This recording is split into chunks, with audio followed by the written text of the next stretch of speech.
Do you believe there's still magic? I'm sitting here in my chair and I'm listening to a tune. It's called There's Still Magic. Christmas Day is drawing close, and I can't help but remember the Christmases gone by and magic that I felt in my younger years. My family never had much when I was a young boy, so my siblings and I never expected too much under the Christmas tree on Christmas morning. But that was okay. That wasn't all the magic of Christmas.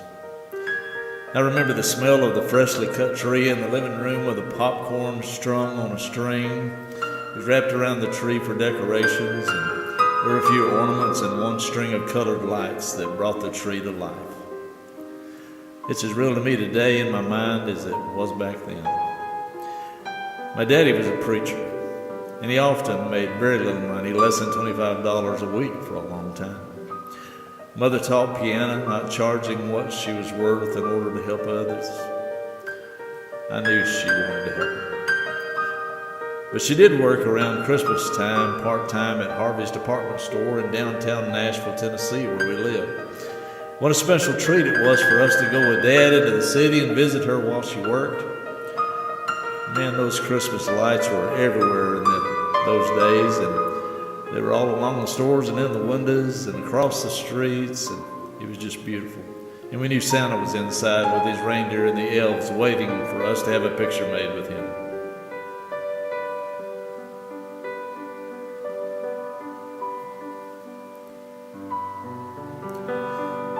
I remember one Christmas morning, I sat close to an old vent. It was a heater vent that came up from our floor from the furnace below in order to keep warm opening my presents.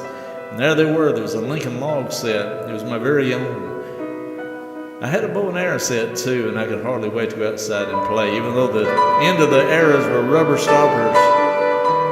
It was not a real arrow, but it was there to help me to keep me from hurting myself or others.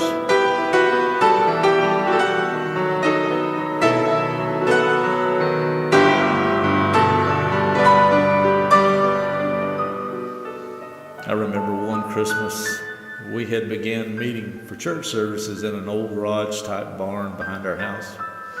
It was drafty, and there were a few benches scattered around on the old sawdust floor, and actually it would have been freezing if it hadn't been for the old pot-bellied heater stove that we had with a roaring fire inside. Snow outside kept falling, but inside we had a family of friends and believers that warmed each other's hearts with the love of Christmas. Looking back, it all seemed like magic. Later on, after I got married and the children came along, the magic of our Christmases continued. Just to see their excitement and remembering the tears that came the night before when they couldn't go to sleep and they were afraid Santa wouldn't come. Then before we knew it, we had grandchildren too. We had one, then we had two, then we had four, and the joy of trying to create the magic of Christmas for them filled our hearts. It just filled us with warmth and thankful for what we had. Seasons of life are almost like the seasons of the year. When you're young, it's springtime and all's new with every adventure.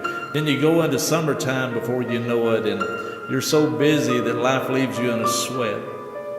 Then fall arrives as you grow older, and you begin to slow down and appreciate all you have, the beautiful colors of your life. Finally, winter arrives. You're getting older. Much of life seems cold as you look back and wish you could do it all over. Aches and pains soon want to rob you of the magic you once felt. Life often gets lonely. You sit, you stare out your window on a cold night, and you gaze at the stars. I look around right now. We have no tree in our home. We have no decorations, no lights of the season. I sometimes wonder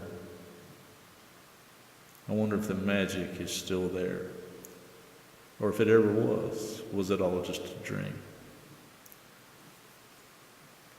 But then I remember Jesus is the magic of Christmas. It's not the trimmings. It's not the tree. It's not the lights. It's Jesus. Without him, there's no Christmas. There's still magic.